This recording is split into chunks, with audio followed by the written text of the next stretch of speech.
SBRCT Baksa কুমাৰিকাটা training চেণ্টাৰত আজি এইটো হ'ল ৱৰ্ল্ড য়ুথ স্কিল ডে। এইটো আমি পালন কৰিলোঁ আৰু এইটো সজাগতাৰ কাৰণে আমি ৰাইজৰ মাজত বিতংকৈ আলোচনা কৰিলোঁ কিহৰ কাৰণে য়ুথ স্কিলটো দৰকাৰ হয়। এনেই বেলেগ স্কিলৰ লগত আৰু এনে স্কিল বেলেগ এডুকেশ্যনৰ লগত স্কিলটো কি ডিফাৰেঞ্চ আছে আমি এইটো ডিছকাছ কৰিলোঁ। এইটো ধুনীয়াকৈ বুজাই দিয়া হ'ল যে এৱাৰনেছ এটা আনিব লাগে। মানুহ অকল পুথিগত বিদ্যা থাকিলেও নহ'ব, হাতে কামে কৰিব পৰা আপোনাৰ দক্ষতাটো আমাক কিয় লাগে এইটো আমি ধুনীয়াকৈ আলোচনা কৰিলোঁ। যেনেকৈ আমাক পুথিগত বিদ্যাৰ বাহিৰে আমি যেনেকৈ ওমেন ষ্টাইলৰ হাতে কামে শিকাওঁ, ইয়াতে বিউটি পাৰ্লাৰৰ বা হাতে কামে শিকাই দিওঁ আৰু এনেকুৱা বহুত ট্ৰেইনিং আমি দিওঁ ইয়াতে দিয়া হয়। সেইটো আমি বিশেষকৈ স্কিল ট্ৰেইনিঙৰ ওপৰত আমি গুৰুত্ব দিওঁ, যাতে মানুহ এজনে দক্ষতাটো বাঢ়ি যায়, কাম কৰিব পৰা যিটো স্কিল লাগে ইনক্লুডিং মাৰ্কেটিং অল কম্পিটেঞ্চি কিহৰ কাৰণে প্ৰয়োজন হয় তাৰ লগত আমি দক্ষতাটো সংকটে ৰাখি এইটো ধুনীয়াকৈ ডিফাৰেঞ্চটো আমি বুজাই দিলোঁ। আমি বিভিন্ন ধৰণৰ ট্ৰেইনিংবিলাক ইয়াত লোৱা হয়, যেনেকৈ ছফ্টৱেৰ মেকাৰ এণ্ড চেলাৰ, পুতলা বনোৱা এনেকুৱা ধৰণৰো হয়।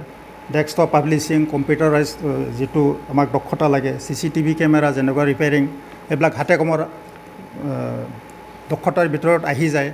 সেইখিনি কৰি বহুতে নিজৰ কাৰণে এটা জীৱিকা ৰাস্তা ওলাই ল'ব পাৰে। এইবিলাক আমি ডিটেইলছ কৰোঁ।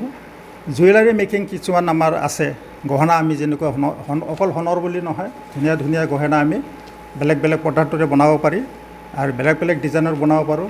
সেইবিলাকো আপোনালোকৰ স্কিল দক্ষতাৰ ভিতৰত আহি যায়, যিটো ভাল মাৰ্কেট আছে। সেইবিলাকো আমি বেছি জোৰ দি আছোঁ। যেনে বেম্বু কেন ক্ৰেপ, যেনেকুৱা আমি মূৰত বহোঁ, চালনি লাগে, জাকৈ লাগে, এইবিলাক কোনে বনায়? এনে কিতাপত পঢ়িলে কেনেকৈ বনায় এইটো আপুনি পাব পাৰে, কিন্তু হাতে কামে জাকৈ কেনেকৈ বনায়, ধুনীয়াকৈ কালৈ কেনেকৈ বনায়, ধাৰি কেনেকৈ বনায়, আপোনাৰ মূৰা এটা ধুনীয়াকৈ কেনেকৈ বনায়, এইবিলাক হ'ল স্কিলৰ ভিতৰত আহে। এইবিলাক আমি ট্ৰেইনিং ইয়াত লৈ থাকোঁ আৰু বহুতে ইয়াৰ পৰা ট্ৰেইনিংটো লৈ ওলাই গৈ তেওঁলোকে নিজৰ কাৰণে কিবা নহয় কিবা এটা কৰিব পৰা আমি লক্ষ্য কৰিছোঁ আৰু সেইবিলাকক আমি ফিডবেকে লৈ থাকোঁ যে সঁচাকৈ তেওঁলোকে কিবা নহয় কিবা এটা কৰিছে আৰু চলিব পৰাকৈ তেওঁলোকে কিছু মানে ইনকামো জেনেৰেট কৰিব পৰা গৈছে। যেনেকৈ আকৌ আছে ধৰক মোবাইল ৰিপেয়াৰিং। মোবাইলটো আজিকালি বহুত ইম্পৰ্টেণ্ট বস্তু, মোবাইল নহ'লে আমি 1 ঘণ্টাও থাকিব নোৱাৰোঁ। সেইটো এটা বেয়া হ'লে আপুনি কিন্তু একো কৰিব নোৱাৰোঁ। আমি চলাই থাকোঁ, গান শুনো, কাৰোবাক ফোন কৰোঁ, হোৱাটছএপ দেখোঁ, কিন্তু মোবাইল এটা যদি কিবা হৈ গ'ল না, একো কৰিব নোৱাৰোঁ, হয় না? নলেজ নাই আমাৰ মোবাইলৰ বিষয়ে আমাৰ দক্ষতা মানে নাই না, স্কিল নাই। স্কিল যিয়ে বনাইছে তাৰ স্কিল আছে, যিয়ে মোবাইলটো বনাইছে সেই গম পাব কি বেমাৰটো হৈছে। কিন্তু আমি যিবিলাকে চলাই থাকোঁ, আমি একো নাজানাৰ কাৰণে মোবাইল বেয়া হ'লে আমি মেকাৰৰ তাত লৈ যাওঁ।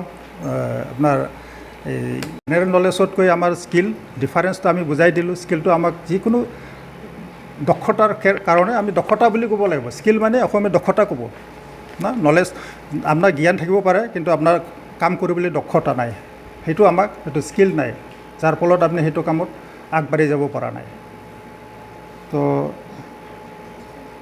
মেছেজটো দিছে আপোনাৰ যেনেকুৱা মানে আনএমপ্লয়ড ইয়থ, সেইটো বেছ কৰি স্কিল ডেটো পালন কৰা হয় জাষ্ট এৱাৰনেছ কাৰণে, যে নিবনুৱা সমস্যাটো আমি লাহেকৈ কেনেকৈ মানে নোহোৱা মানে কমাই আনিব পাৰোঁ। যে এজন মানে আনএমপ্লয়ড হৈ আছে, সি কেনেকৈ এমপ্লয়ড হ'ব পাৰোঁ না, নিজৰ কাৰণে কিবা নহয় কিবা এটা কৰিব পৰা হয়। তো মেছেজটো সেইটোৱে কৰিছে যে স্কিলটো এনেকুৱাই যদি আমি আগবাঢ়ি যাওঁ, কিবা নহয় কিবা এটা কাম কৰিব পৰা হৈছে, সমাজক আমি ভাল এটা ৰাস্তা দেখুৱাব পাৰিছোঁ, মই নিজে ডাঙৰ হৈছোঁ আৰু আন দুজনক আমি চাকৰি দিব পাৰিছোঁ, এইটো এটা পিচ মোৰ মনত আহি যাব আৰু যিবিলাকে মোৰ আণ্ডাৰত কাম কৰিব পাৰিছে তেওঁলোকৰ এটা নিবনুৱা সমস্যাটো দূৰ হ'ব আৰু এইটো এটা ডেভেলপমেণ্ট উন্নতিৰ কাৰণে এইটো কামত আহিব। এইটো এবাৰ ইয়াৰে মেছেজ। ইংলিছত এইটো কৈছে year skill for peace and development, এইটো এই বছৰৰ মেছেজটো। Thank U.